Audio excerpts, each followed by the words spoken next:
Masechet Ketubot, Daf Lamed Tet, traité Ketubot, feuille numéro 39. Nous sommes à la feuille 38, 4 lignes avant la fin. Milta du Pshita de l'Abaye. Ce qui était évident pour Abaye, que si la fille est décédée au moment de la sentence, on n'a pas besoin de payer la sanction. Bibaye allait les Rava. C'est une question pour Rava. Débat Rava. Car Rava a posé la question suivante. Yesh beger bekever ou en beger bekever. Est-ce que il y a passage de l'âge de la jeune fille entre 12 ans et 12 ans et demi à la grande fille de plus de 12 ans et demi lorsque elle est déjà dans la tombe, ou bien il n'y a pas ce passage de l'âge. Yesh beger bekever vedi bena ave. Si on dit que il y a le passage à cet âge de grande fille dans la tombe, à ce moment-là, normalement, on aurait dû payer à la fille, mais comme elle est décédée, on paiera à son fils à elle. Au Dima, ou peut-être en beger bekever. Il n'y a pas ce passage à l'âge supérieur. Lorsqu'elle est déjà dans la tombe, vede avia ave, et donc le paiement de la sanction sera fait au père. Oui, mais Abra, la Gemara dit, mais comment est-ce que c'est possible qu'elle ait un fils au moment où elle passe de 12 ans et demi à plus de 12 ans et demi alors qu'elle est déjà décédée? Comment est-il possible qu'elle serait tombée enceinte si jeune? Pourtant, Rabibi a rapporté une braïta devant Rav Nachman qui dit Shalosh Nashim Meshamshot Bemor. 3 femmes ont l'autorisation d'avoir leur relation en mettant auparavant un tampon pour ne pas qu'elle tombe enceinte. Elouhen, les voici. Ktana, la jeune fille mineure. Ou Merouberet, celle qui est déjà enceinte. Ou Menika, et celle qui allait. Ktana, chez Matit Aber, la fille mineure, de peur qu'elle tombe enceinte, veut tamout et elle en mourrait. Merouberet, celle qui est enceinte, chez Matit Aserobara Sandal, de peur qu'elle tombe enceinte une deuxième fois et que le deuxième embryon écrase le premier. Menika chez Matigmol et Bena, et celle qui allait, de peur qu'elle tombe enceinte et elle n'aura plus de lait pour le petit et sera obligée de le sevrer et risquerait d'en mourir. Vezoiktana, qu'est-ce qu'on appelle une petite? C'est lorsqu'elle a entre 11 ans et 1 jour et 12 ans et 1 jour. Donc on lui permet de faire ainsi pour ne pas tomber enceinte et pour ne pas mourir.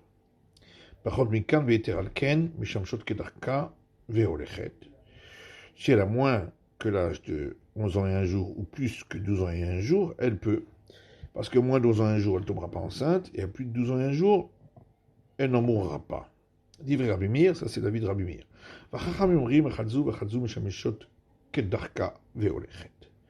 Les sages, eux, disent que dans tous les cas, ces femmes-là ont leur relation normalement, et au ciel, on aura pitié d'elle. Comme il est dit dans les psaumes, Shomer Petaim Hashem, l'Éternel garde ceux qui se conduisent de manière simple avec lui. Donc on voit bien qu'il est impossible qu'elle ait eu un enfant à cet âge-là. Prêtez-moi dire Abrakshi Nahara, Volidakshi Nahara.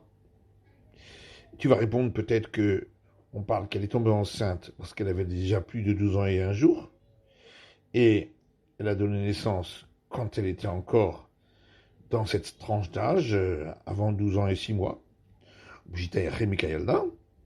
Est-ce que c'est possible qu'elle ait eu un enfant dans les 6 mois? Puisque Shmuel dit que l'âge, la différence d'âge entre celle qui devient jeune fille à 12 ans et 1 jour et celle qui devient grande à 12 ans et demi, c'est uniquement 6 mois. Tu vas peut-être répondre que ça veut dire qu'il n'y a jamais moins de 6 mois, mais il peut y avoir plus que 6 mois d'écart. Ah, et là, c'est marqué seulement. Et là, Rika va y aller. Mais on va la question la suivante. Yesh Beger Bekever. Est-ce que elle peut passer à cet âge d'être grande fille, d'être grande, de 12 ans et demi et plus, lorsqu'elle est déjà dans la tombe, ou Paka Av, et à ce moment-là, on n'a pas payé la sanction puisque les droits du père ont disparu, ou Dima Nbeger Bekever, ou bien on va dire que elle ne passe pas à cet âge supérieur de grande quand elle est déjà dans la tombe, et donc les droits du père n'ont pas disparu et on paye au père. Par contre, Marfis Ravashi rapporte la question de Rava autrement. Mitar Osabagrout ou en Osabagrout.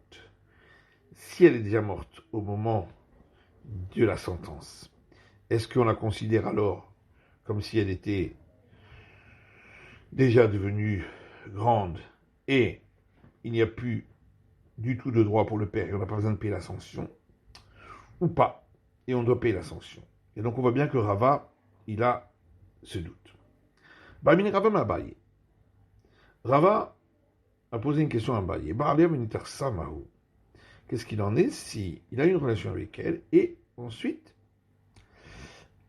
au moment où a eu lieu la sentence, elle avait déjà été acquise par lien d'acquisition du mariage avec un homme.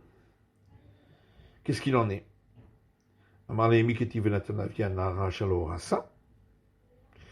lui a dit, est-ce que, il est écrit dans le verset, il donnera au père de la jeune fille lorsqu'elle n'est pas acquise par lien d'acquisition du mariage. Donc, les droits du père sont toujours là. Mais ta mère, elle dit, mais d'après toi qui donne cette réponse-là, Hadetania, ce qui est enseigné dans une braïta, Baraleha veniset le'atzma, s'il a une relation avec elle, et ensuite, elle s'est mariée, est entrée dans la maison du mari, le paiement de la sanction est pour elle-même. Miketi venatan la vianara sherlonesua. Est-ce qu'il est écrit, il donnera au père de la jeune fille qui n'est pas mariée entrer dans la maison du mari? Hari Ashta dit, mais est-ce que c'est comparable? Là-bas, on sait bien que le fait de dépasser l'âge de 12 ans et demi, elle devient alors une grande et n'est plus sous la tutelle du père. Également, le fait d'être mariée et d'être entrée dans la maison du mari l'a fait sortir de la tutelle de son père. Donc, de la même manière que quand elle a atteint l'âge de 12 ans et demi et qu'elle est une grande, la sanction lui revient à elle, le paiement de cette sanction. Également, s'il y a eu mariage et est entré dans la maison du mari, le paiement de la sanction est pour elle. Par contre, si elle a été seulement acquise par le lien d'acquisition du mariage, est-ce qu'elle est sortie en vérité entièrement de la tutelle de son père? Hatnan, pourtant il y a une Mishnah qui dit, Nara Amur Hassa, une jeune fille entre 12 ans et 12 ans et demi, qui a été acquise par les liens d'acquisition du mariage, Avia ou Barla, Meferin la Nedaria. Il faut le père et le mari pour absoudre ses vœux. Donc elle est encore en partie sous la tutelle de son père. Matiti Mishnah suivante, Amefate Noten Shlosha Devarim, celui qui a une relation avec une fille entre 12 ans et 12 ans et demi, et c'était par séduction, il doit payer 3 différents paiements. Vaones Arba, s'il a prise de force, 4. Amfate Noten Bochet ou Bgam ou Knas, s'il l'a prise par séduction, il devra payer la honte, la dégradation et la sanction. Aussi, Fa'alav Ones, s'il a prise de force, il doit rajouter aussi, chez Noten et Tsar, qu'il paye également la souffrance. Ben Ones Limfate, c'est quoi donc la différence entre s'il l'a prise de force ou de plein gré? Ones et Tsar, c'est que s'il l'a prise de force, il doit payer la souffrance, ben Mefate, non Noten et Tsar, alors que s'il l'a prise par séduction, il ne paye pas la souffrance. Ones Noten Miyad, S'il l'a prise de force, il doit payer immédiatement. Va me fater l'ex-yotzi. Et s'il l'a prise par séduction, lorsqu'il la fera sortir, la Gemara expliquera ce que ça veut dire. Aones shote be'atzitzo, celui qui l'a prise de force devra boire de son verre, c'est-à-dire il sera obligé de se marier avec elle. Va me fatim ratza leotzimotzi. Par contre, s'il l'a prise par séduction, si il veut la faire sortir, il la fera sortir. La Gemara expliquera. Qu'est-ce que ça veut dire? Il devra boire de son verre. Afilu chigeret, afilu souma. Même si elle est boiteuse ou non-voyante, afilu mukachrin ou pleine de pustules, il devra la prendre pour femme. Nimtza badavar erva.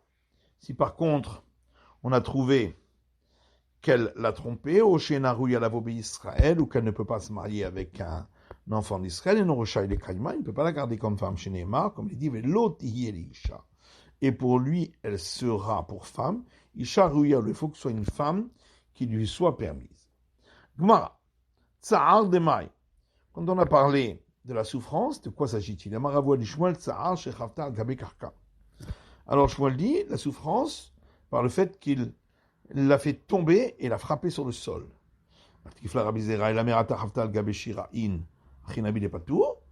Alors Rabbi Zera pose une question, il dit, mais alors si il l'a jeté sur de la soie, alors il va être dispensé. Tu vas dire, bah oui.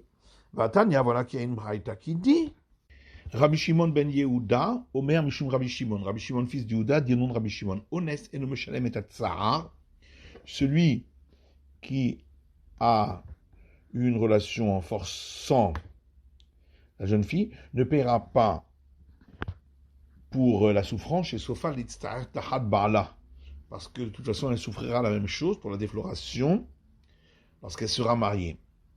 Amolo, et nos domaines Nivrala Beones et Nivrala Beratson. Et les sages l'ont répondu, mais c'est pas pareil si elle a une relation forcée ou avec son assentiment.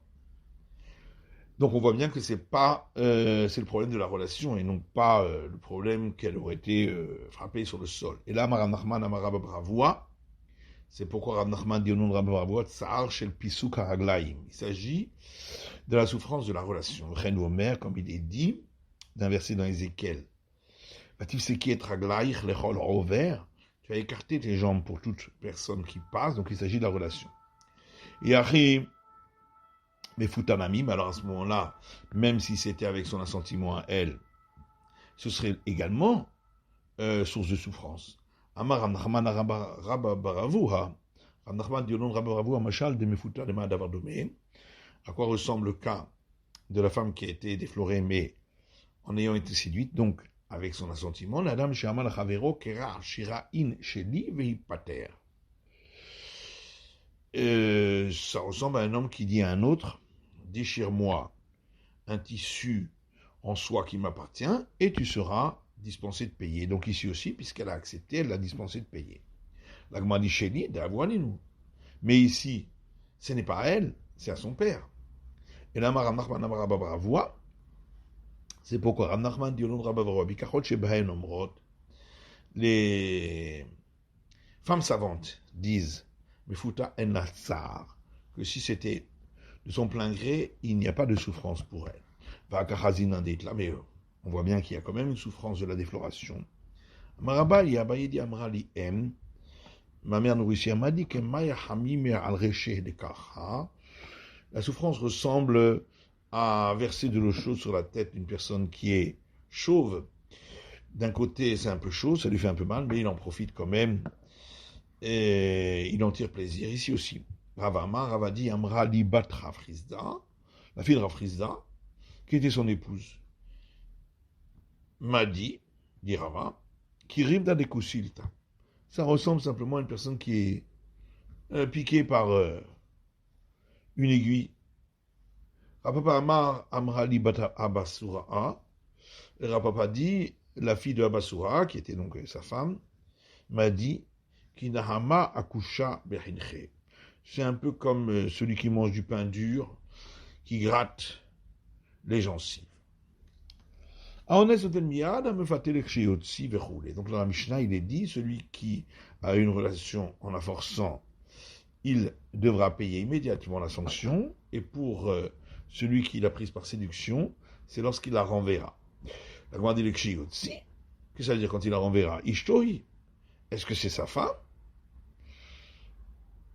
Elle ne devient pas forcément sa femme si elle ne veut pas. Ou si même lui ne veut pas. Amarabaye dit Emma le Keshelo Ichnos. Ça veut dire si lui refuse de la prendre pour femme, à ce moment-là, il devra payer la sanction, dans le cas où elle a été prise par séduction. Tanyana Miachi, et une braïta qui dit la même chose, ça fait plus Shamra Mfatenoten, le Keshelo Yichnos. Bien qu'on a dit que celui qui a pris par séduction, il paiera la sanction que s'il ne la prend pas pour femme, Boshet Uvgam Noten Miyad. Par contre, le remboursement de la honte et de la dégradation, ça il paye de suite. Que ce soit dans le cas où il l'a prise de force ou avec son assentiment, que ce soit elle ou que ce soit son père, peuvent l'empêcher de se marier avec elle. Alors, dans le cas où il l'a prise par séduction, effectivement, il est écrit dans l'Exode, Ima'en avia, si le père refuse, il ne la prendra pas pour femme. En la aviha, de là j'apprends uniquement dans le cas où le père refuse, et si elle refuse ou le sais-je, pour ça c'est répété 2 fois ce terme, et donc il est dit une deuxième fois, il refusera. Mikol makom pour inclure également dans tous les cas, donc même si c'est la fille qui refuse. Et la honnête, mais dans le cas où il l'a prise de force, bishlama ihi. Alors elle peut refuser, bien effectivement, puisqu'il est écrit dans le Deutéronome, velotiye, et à lui, elle deviendra femme midata. Donc c'est bien avec son assentiment à elle. Et la aviha minala. Mais nous sait-on que il faut également l'assentiment du père. Amarabaye sheloye echote niska. Abaye, c'est afin que il ne soit pas récompensé du fait qu'il a fauté avec elle, puisque si il n'avait pas fauté avec elle, il aurait fallu attendre l'assentiment du père jusqu'à l'âge de 12 ans et demi. Rava Makalva Homer, Rava dit, il y a un argument fort sur Yuma, mais faté chez le Rava, elle a via Bilvatsi, déjà dans le cas où il l'a séduite. Et donc, il n'est allé que contre l'avis de son père uniquement. Beni ben avia que ce soit elle, que ce soit son père, peuvent empêcher le mariage. Dans le cas où il l'a prise de force, où il est allé à l'encontre de la volonté et de son père et de elle, le Kol Sheken a plus forte raison qu'il faut l'accorder d'eux. Rava lo amarka Abaye. Pourquoi Rava n'a pas voulu expliquer comme Abaye? Puisque de toute façon il doit payer la sanction, on ne peut pas considérer qu'en fautant il aurait gagné quelque chose. Abaye lo amarka Rava, et Abaye n'a pas voulu donner la réponse de Rava. Mais fat et deimatsi me'akev avianami metsi me'akev. Pour le cas où il a prise en la séduisant, où lui peut empêcher également le mariage, donc le père aussi peut empêcher. Ones de ihulo matsi me'akev. Mais dans le cas où il a prise de force, lui, il ne peut pas empêcher de devoir se marier avec elle. Avianami lo matsi me'akev. On aurait pu croire que le père non plus. C'est pourquoi on a besoin de dire que le père également. Tanya Idach. Il y a une autre braïta qui dit Afalpi shamro nes noten miyad chez Yotsi ou en la alaf kloum. Bien qu'on a dit que lorsque il l'a prise de force, il doit payer immédiatement, mais lorsqu'il la renverra, il n'a rien à payer. Chez Yotsi, mais Matsi Mapikla, c'est-à-dire quand il la renverra, est-ce qu'il peut la renvoyer? La Torah dit qu'il doit la garder pour femme toute sa vie. Et Makeshete Tsehi, ça veut dire si elle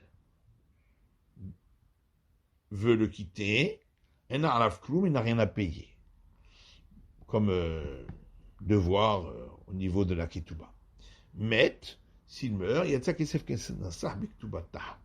l'argent qu'il a payé pour la sanction reviendra à cet argent de ketouba. Et donc il est dispensé également. Rabbi Yosef et Rabbi Yuda Omer, Rabbi Yosef et Rabbi Yuda dit, et chaque ketouba mané, elle reçoit quand même le montant de 100 zouz pour la Ketouba. Mike a mis flégué. Et donc, d'où vient cette discussion? Rabbanan Savreta, Mama et Takinu Rabbanan Ketouba. Les sages disent, pourquoi les sages l'institution rabbinique a-t-elle demandé qu'on paye la Ketouba? Pour ne pas qu'une femme soit facile à être répudiée par son mari.